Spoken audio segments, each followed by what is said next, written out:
At this time, it's my pleasure to introduce our next keynote speaker, Professor Linda Darling Hammond. Dr. Darling Hammond is President and CEO of the Learning Policy Institute, and she's also the Charles E. Ducoman Professor of Education Emeritus at Stanford University, where she founded the Stanford Center for Opportunity Policy in Education and served as the faculty sponsor of the Stanford Teacher Preparation Program. She currently serves as the chair of the California Commission on Teacher Credentialing. From 1994 to 2001, she was also the executive director of the National Commission on Teaching and America's Future. Please join me in welcoming Professor Linda Darling Hammond by Zoom.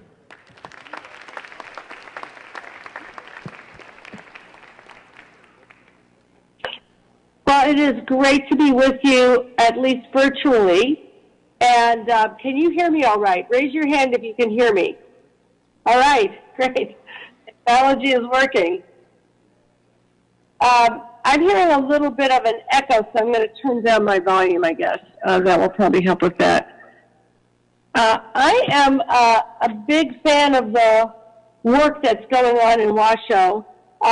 You've been at this business of really figuring out how to teach the whole child for quite a while, and in my work with the Learning Policy Institute, which is a new institute that we started to try to take what we know about learning and bring it into policy, because there's been such a divide between evidence and policy in recent years. We've actually quoted and cited some of the work you're doing there in Washoe about the creation of a whole child environment, about the work that you've done to really look at social and emotional learning, to engage in both a set of supportive practices for kids and surveys to continue to measure the progress that you're having, the student data summits, which have been a really powerful engine for student voice in Washoe, and the work that you are doing to move that along with an equity agenda. Just last week, a Social Emotional Academic Development Commission report was released. Your, sad to say, former state superintendent, Steve Carnavero, was a member of that commission. I was a co-chair of that commission. And we really talked about what it will take to put into practice what we know about how people develop and learn, and how to do that in a way that will promote equity and appreciation for and support for diversity. I know that you are really working hard on that agenda today and in your work over the course of the year. And I want to talk a little bit about the issues of leadership for equity and diversity from a perspective of what we know about human development and learning, building on the work that you're already doing there in Washoe so productively. And I want to sort of make a few points about what we know from the sciences of learning. First of all, we know that emotion and learning are tightly linked, that you really can't separate them. And relationships and learning are tightly linked. So the idea that somehow we can open up kids' brains and pour information in and just get them to learn, which you know well is not a viable way to promote learning, has been really rejected by the neuroscience and the learning sciences evidence that, in fact, we learn through relationships. There's a wonderful example from one of the neuroscientist, Pat Cool, who works with infants, about how they were teaching babies to speak another language. And these young children were in the United States, and they gave them, at around the age of a year, a series of lessons over, I think, about 12 weeks in Mandarin. And at the end of that period of time, working with an adult who would periodically, work with the children and interact with them in Mandarin and so on, the children could understand Mandarin as well as babies in China. They did the same thing with another group of babies watching the same person doing the same things on a screen. And at the end of the 12 learning sessions, the babies had learned no Mandarin, because the interaction itself was what produced the learning process, the relationships, the ways in which people use cues and supports and affirmation to engage in that process, the interactive conversation or the efforts that babies were making to produce language and then to get reinforcement and support and affirmation for what they were doing was what produced the learning. So relationships are fundamental to learning, and we also know that they build neural connections in the brain. They allow pathways to form, everything from interactions to hugs to all kinds of ways that people relate are a foundation for the learning process. Emotion matters. If you are feeling positive emotions, if you like the teacher, if you feel safe, if you feel protected, if you feel encouraged, your brain is more capable of learning. The neural pathways function in a productive way. If you are anxious, if you are stressed, if you have had some kind of traumatic experience, if you're experiencing social identity threat or stereotype threat, thinking that others are seeing you in a way that produces stigma or anxiety, you learn less well. Your brain shuts down. The neural pathways don't operate in the same way. The distractions of all of those anxieties actually take up a large component of your thinking capacity. So emotions are very important. And relationships are important. They're also important for turning around the effects of adverse conditions. At this moment in American history, we have children living in much more difficult contexts than even 50 years ago. We've had a steady decline in support for children. The safety net is quite tattered. As you know, most children in public schools now live in low-income households. Poverty comes with a whole set of issues: food insecurity, healthcare insecurity, housing insecurity. We also have abuse and neglect and violence in many communities. So about 46 million children in the United States are experiencing some set of significant adverse conditions on a regular basis.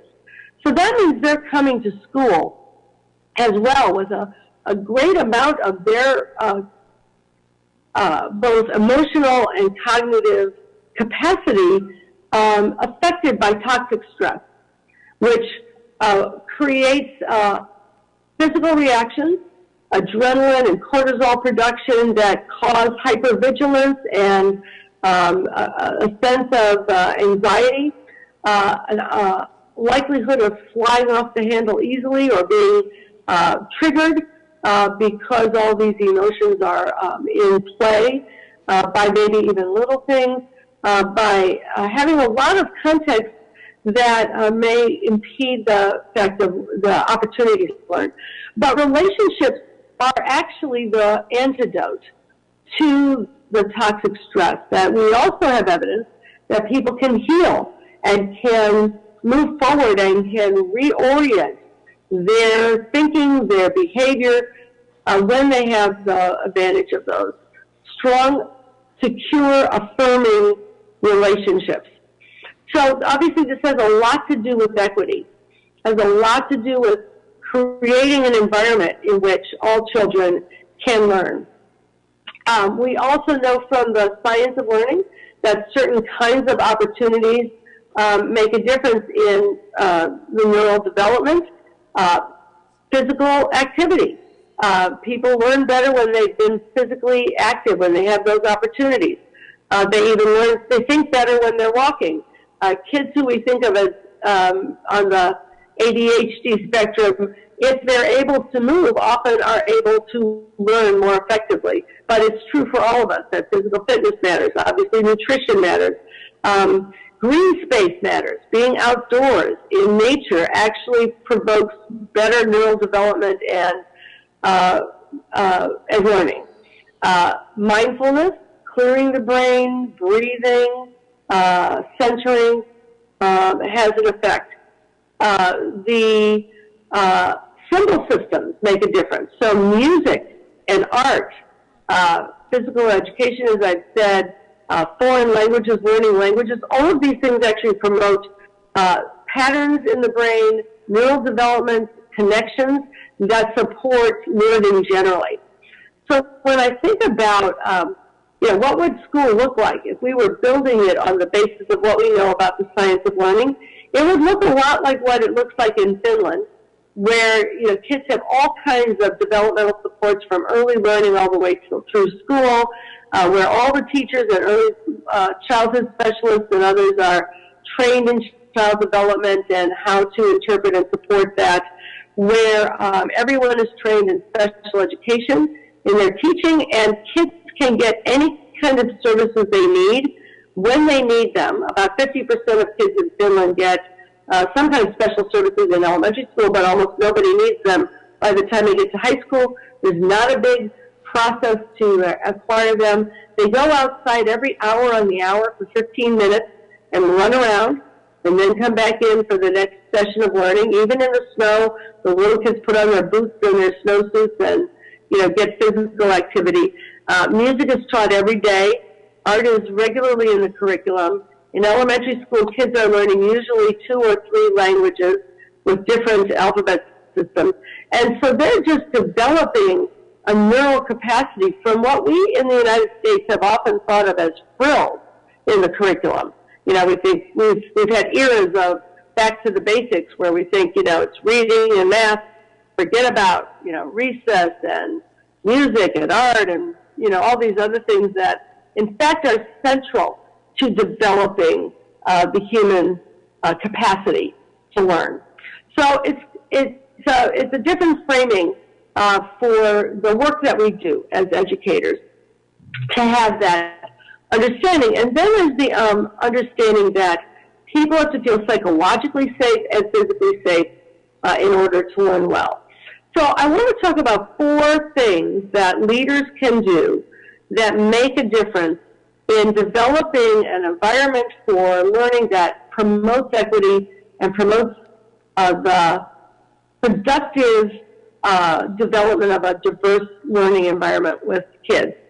The first one is, given the importance of the quality of relationships, that we need to build schools that promote relationships. Now, we've inherited schools from the early 1900s when the Henry Ford assembly line was being created and was being brought into schools, where the bureaucracy is being developed, that are not really always organized around relationships. So our kids in the United States see about twice as many teachers over the course of their school careers as kids in many other countries. We tend to change teachers every year in elementary school, and then we tend to have 6, 7, 8 teachers that kids might encounter each year in middle and high school.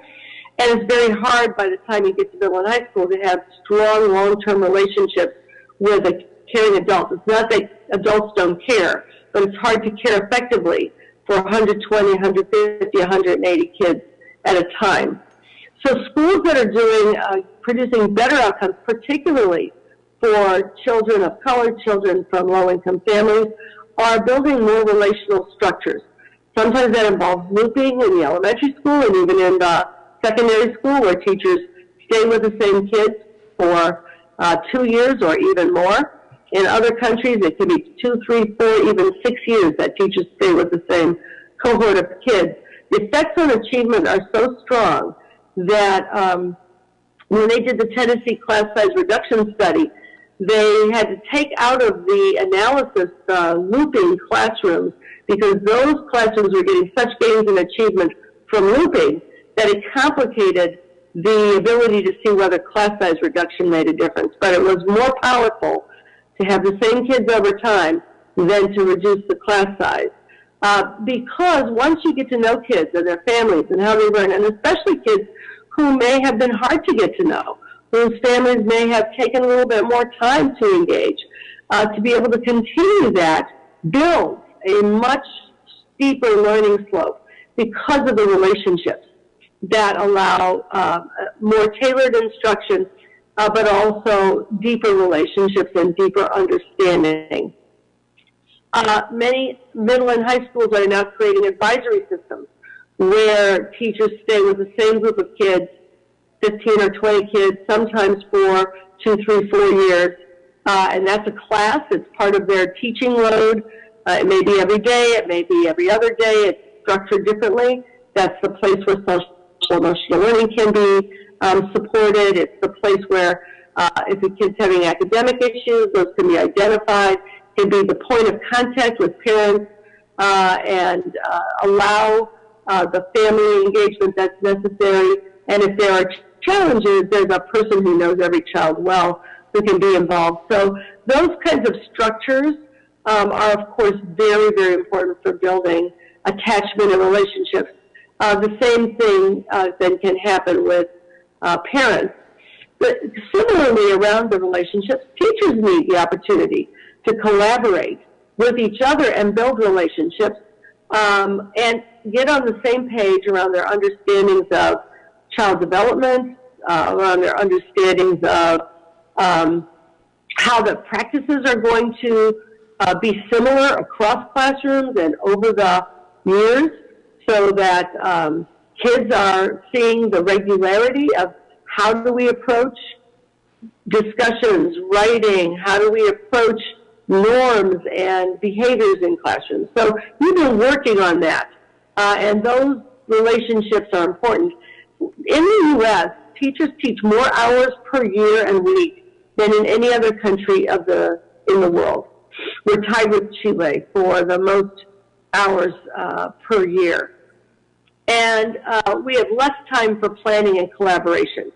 In high-achieving countries, typically teachers have anywhere from 10 to 20 hours a week that they are collaborating with each other, engaged in professional learning, maybe doing action research, maybe doing problem solving around the needs of kids, maybe planning curriculum and scoring assessments. And that means structuring schools differently.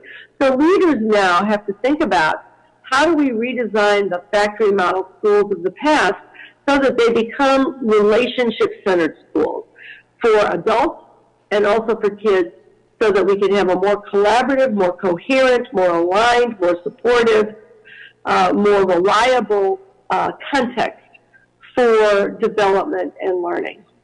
The second area, of course, is instruction, and how do we support pedagogies that promote equity. And part of that is being sure that we can engage in well-scaffolded instruction so that teachers know where kids are and can really put in place all the scaffolds that are needed to move them along. We know that variability is the norm, not the exception. So being able to find out what the needs of kids are and address them is very, very important. And that really suggests a kind of pedagogy in which there's a two-way street. Teachers are learning about what kids are thinking, what they know, even as they are also providing information. It suggests a culture of revision and redemption, that when kids are approaching tasks and they get rich, authentic tasks to undertake that are engaging and involve them in interaction with each other, because we learn through talking that, in fact, talking provokes thinking. It doesn't just express thinking. We know that from neuroscience as well. In those classrooms, as kids undertake tasks, some kids are going to have a lot of experience with whatever is being taught. Others are going to start further behind. They won't have experiences before. They won't have the same prior knowledge. They're going to have to catch up in the acquisition of the concepts and the skills. So having a task where you can approach that task, get feedback, write that essay or conduct that inquiry and get feedback about where you are and what you've done well, what you need to learn, and revise the work or redo the exam or whatever it is that allows you to see where you are and improve upon it, to see how you can add to your learning. When that happens, it produces a much reduced equity gap because everybody improves, but the kids who started with less experience improve at a steeper rate. The other thing it does to have a culture and a pedagogy of revision and redemption is that it builds confidence as well as competence. And that's, as you know, essential for a growth mindset. If you're going to believe that you can learn, that you're not just bad at math or you're not just unable to read, you have to see that when you've gotten feedback and you've tried again, that you've improved. And that improvement has to be recognized so that you say, oh, I can become more competent. The brain is malleable. Intelligence can grow. I am maybe not proficient yet, but with this kind of approach, I will become proficient. And that's particularly important in context for students who come to school under a cloud of stereotype threats or social identity threats. And those social identity threats are much more pronounced right now in our country because of all the division around issues of race and class and language, immigration status. And so when people take on a view that the society thinks that I am this way, that I can't do this, or that I don't have this ability, or that I have these bad traits, they carry that in their consciousness. And that social identity threat is kind of hanging there like a cloud, that you have to turn that around and make it clear to kids, of course, that they're safe in their classrooms, that they are viewed as competent, that they will be supported to learn.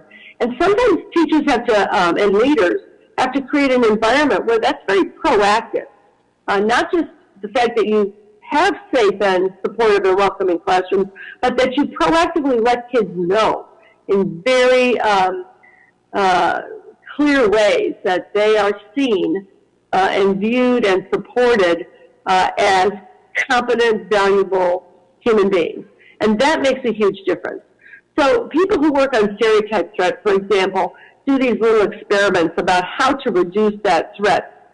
One thing is always to be talking about whatever's being taught and assessed as not measuring innate ability, but being an indicator of what we next need to do to get better, and always putting things in the improvement framework. But another thing is creating that sense that you matter. So one experiment they did was they had teachers ask kids to write a little note at the beginning of the school year about who they were as learners, what they wanted to learn this year, what their goals are, how they learn, what they wanted the teacher to know about them as learners, and the teachers answered each one of those notes.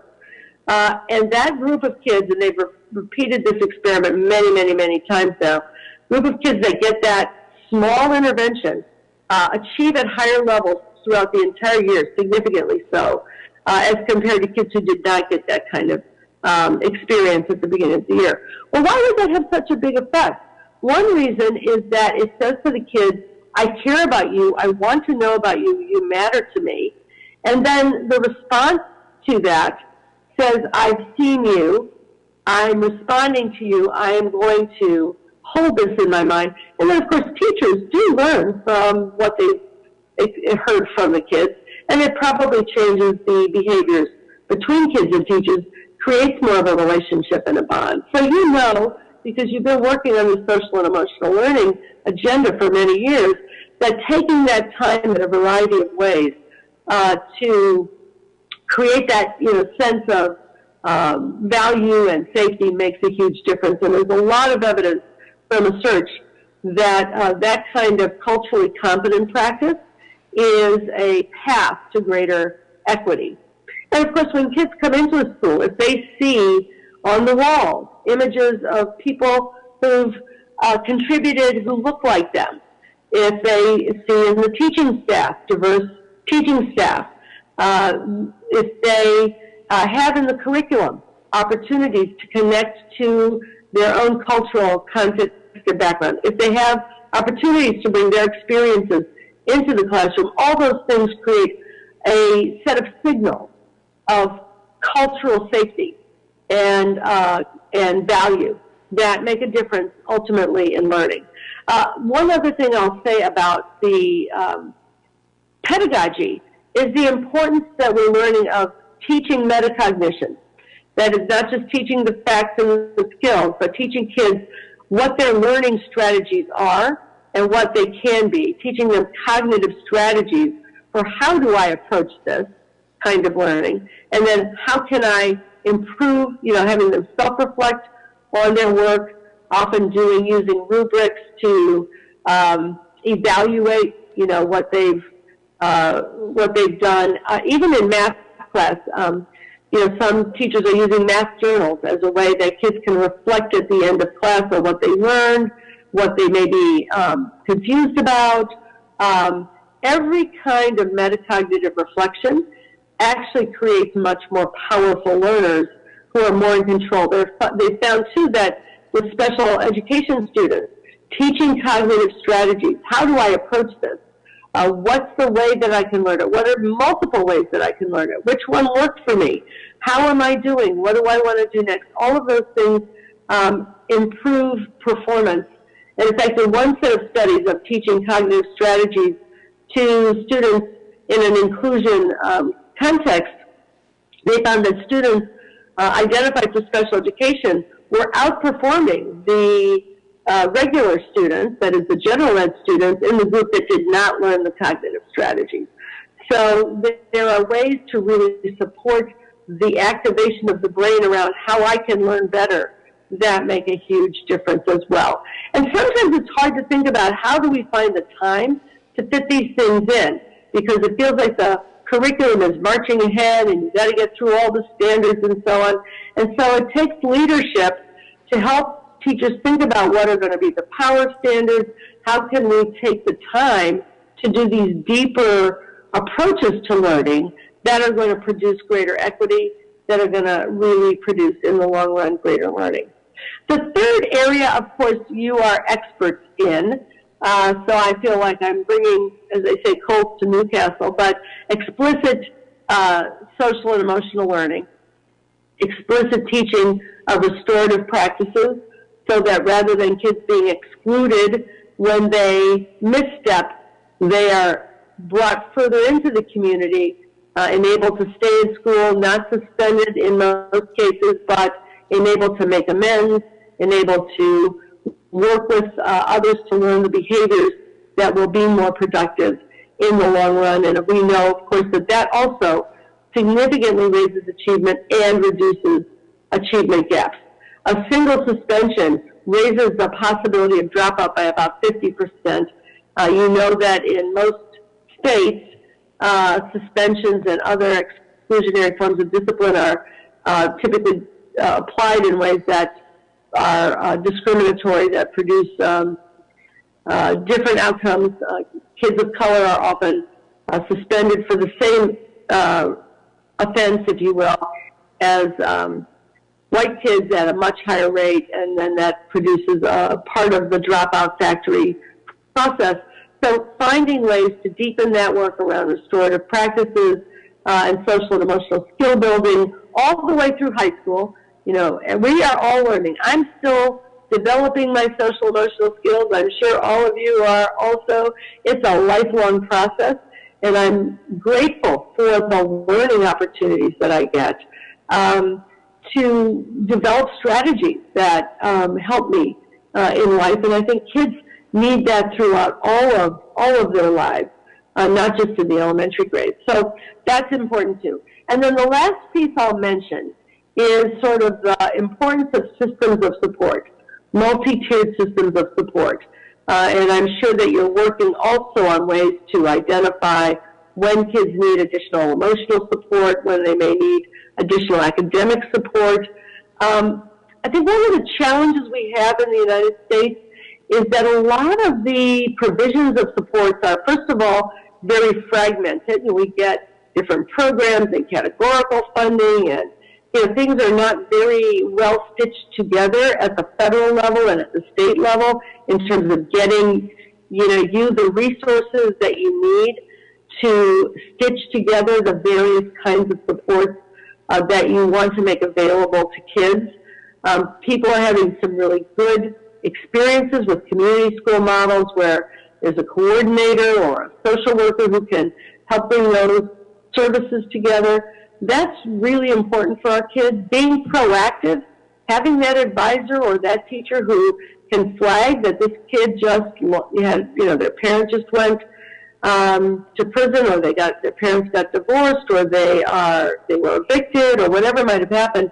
Having a flag that allows those kids to immediately be tapped for whether they're group counseling sessions, whether they are just time with the advisor, whether it's an opportunity to talk to a counselor, whatever it might be, but flagging that before it becomes an issue. And, we have a very cumbersome process for special education in this country. And my experience in Finland taught me that you don't have to have all that to get kids extra help if you're organized for it. That you can see that the kid is struggling in reading, that they need extra help right now, or that if they have some cognitive delays or some auditory delays, we need ways to get kids the system of support, the intervention, with less process and cumbersomeness than we often currently have, so that there's a more flexible process. And schools that are organizing themselves in a multitude system of supports are able to produce greater equity and stronger supports because they are looking for the ways to integrate, to reduce the fragmentation, and to be proactive. So I know these are all agendas that as leaders you are already working on, and that it's really a question of kind of thinking about how to build on the work that's already going on. I want to leave you with a couple of thoughts. I always think about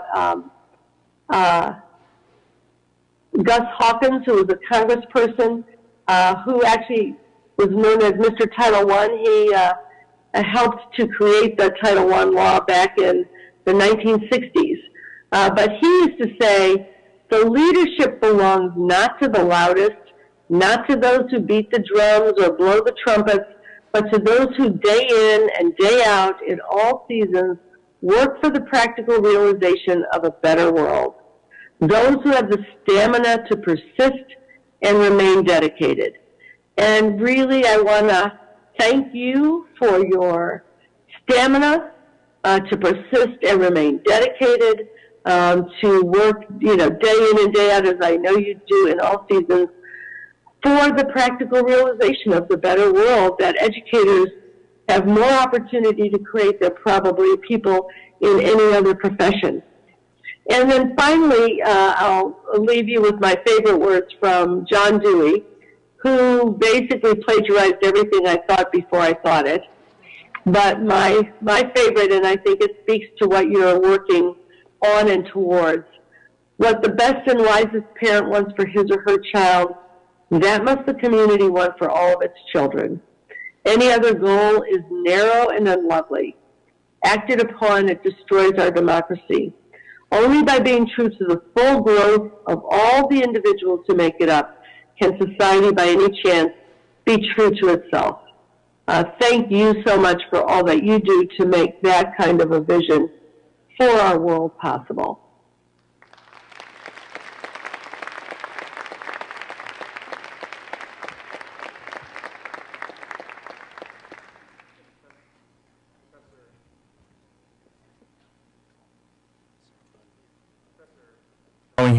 Professor Darling Hammond, thank you so much for taking time out of your busy schedule to join us virtually via Zoom. Really appreciated your call to action. When you're thinking about leadership, how do we think about the skills, the competencies, but also the behaviors and attitudes that we need to have as educators, and which we need to instill in our colleagues and those in our school community. So again, Professor Darling Hammond, thank you so much for joining us. One more round of applause, please. Thank you for your work. Bye-bye.